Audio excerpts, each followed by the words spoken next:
What up, boys, and welcome back to another video. So we're doing this series where we're doing 100 runs of all the dungeons, and basically I'm just saving all the loot until I've done 100, and then we showcase all the loot that I've received and take a look at what I've received, what's the value of what I received, and we can then take a look at the average gold per hour.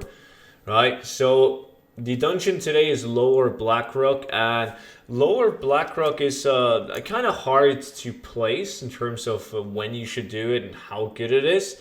Because I wouldn't place Lower Blackrock as a filling dungeon, so if you're just starting out by farming transmog, I wouldn't really say that Lower Blackrock is a good way to fill up the auction house.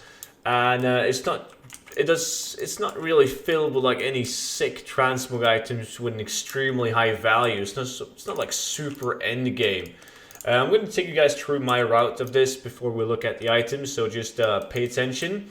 And I would like to point out that you should run this with someone that can open up a chest. So you don't need to do it on a rogue. You can have any class with any profession that allows you to open up a chest. So blacksmithing, inscription, engineering, and jewel crafting, because there's a lot of chests, and chests, they do contain a higher chance of giving you a rare item or an epic, which is really what you're after.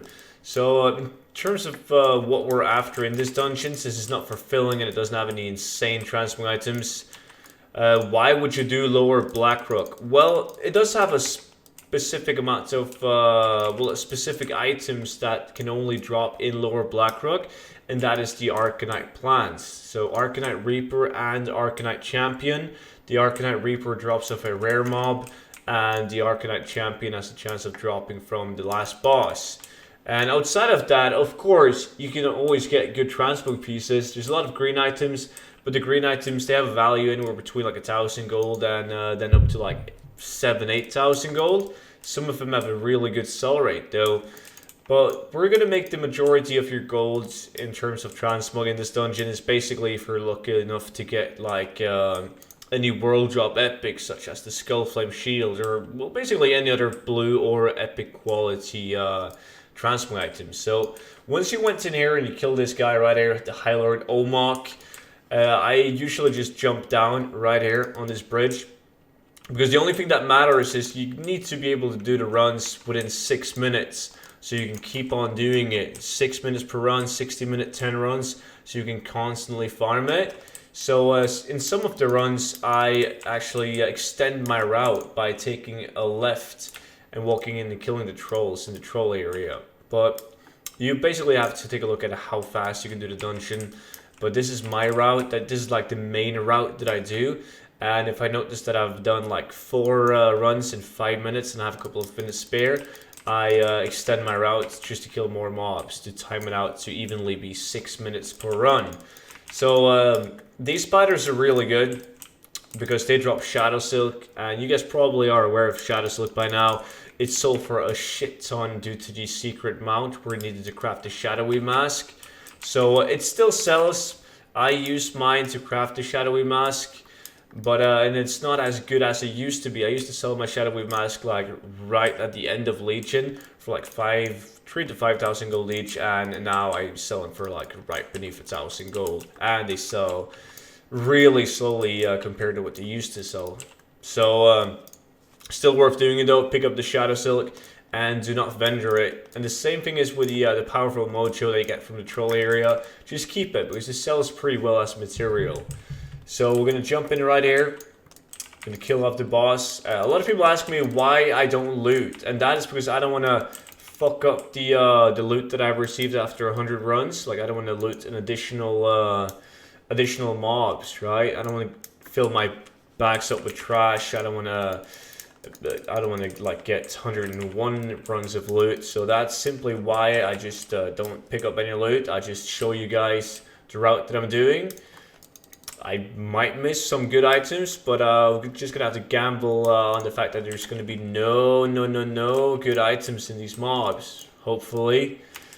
So finishing off these mobs right here, and by this time you probably you know how fast you're gonna do the run, so you can just walk down here, one of these places, and then go and kill the trolls. Nothing good in the chest. And make sure that you bring Bear to Tsar. Preferably, you should do every single dungeon on a tool that has one of the Legion legendaries that increases the movement speed, such as the Sentinel's Eternal Refugee, the boots, and put the Stradlin gem in them for 3% movement speed.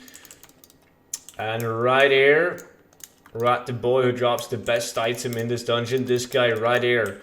The last boss has a chance of dropping the Arcanite Champion, which is the best item, specific item from this place. Never lucky though. And that is like the end of the run. It doesn't take 6 minutes usually, so as I said, if you do have some spare time at the bridge, you just want to jump down and you want to go and kill the troll mobs that are inside the dungeon. But it's not necessary though. Like, some people are going to do this way faster than me, and they can probably kill the trolls in every single run and make out their own route. But this is how I do my route. It's really comfortable, and there's really no worries at all doing it. It's pretty chill. So I'm just going to show you guys the route for the trolls. So instead of taking this way over to the spiders, you walk in this opposite direction, and you're going to enter the troll area where there's like not that many more mobs, but it's definitely worth it if you're doing the run super fast. So killing the last pack of orcs right here, and into this room you're walking into all the trolls. So kill these if you do have the time. But enough chit chat, let's talk about what I received after doing 100 runs. I've tried to sort my bags as well as possible. Don't mind the trash items that I accidentally picked up though. But this is basically what I'm left with. So I got 491 Shadow Silks, so averaging 49 Shadow Silks per run. Really, really good. This would have made me a shit ton of gold whenever the Shadowy Mask became available again. Only 31 powerful mojo. That's because I don't simply go into the troll area that much. In terms of green item, we got basically these suck ass. This is 48 gold, 29 gold, 2k, 70 gold, 193 gold. So the only reason why I'm keeping this is to show you guys the blue items, and that there's not a bad chance of obtaining blue items, but they don't always have value. What do have value, however, is this one, the Orb of Deception. Average value, 38,000 gold, only 20k on my realm, but it's definitely worth selling. And then we move over to the Epic, so 109,000 gold for the Destiny. So that's a pretty good Epic, right? We have the Axe of Deep Woods, which absolutely suck. We did get the Skull Flame Shield though, which was pretty cool. Same value as the Destiny, and then we got the Dwarven Hand Cannon, which is also completely horrible. So in the green items, these are pretty bad. Like, they're not insanely good. None of these are insanely good. They just have happen to have like an okay sell rate, some of them at least. So I decided to keep them. Got a Radiant, some more green items. Nothing that really stands out. Then you just get a shit ton of Volcanic Shoulders.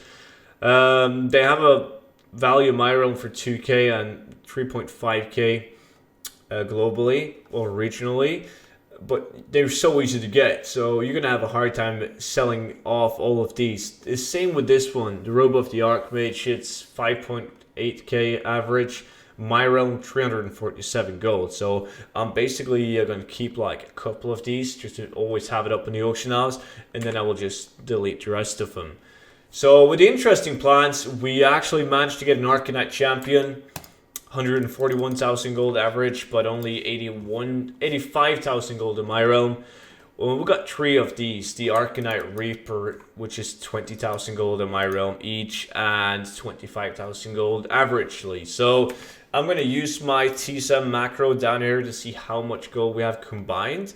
And that is a total of 476,000 gold, so 47,000 gold per hour. That is with the region market value though, which is way higher than what I'm actually going to be able to sell it for.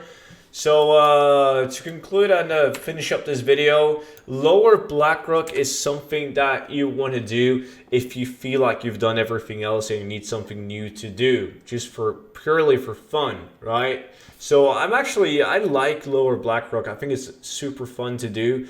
I'm fully aware that it's not the best farm to do, But since I have enough gold, I don't really need the gold. I do it because I think it's fun, like gold farming in general. Lower Blackrock is a really good option for me, but it might not be for you though. So keep that in mind when you run your transmog runs. If you're having fun doing other dungeons that's considered better, just hold off Lower Blackrock until you're kind of tired of the mainstream good dungeons. And then you can roll into Lower Blackrock when you have a lot of items and you just need to fill the gaps. And that was pretty much it for today's video, guys. So as always, thank you guys so much for watching, and I will see you all in the next one. Until then, bye bye.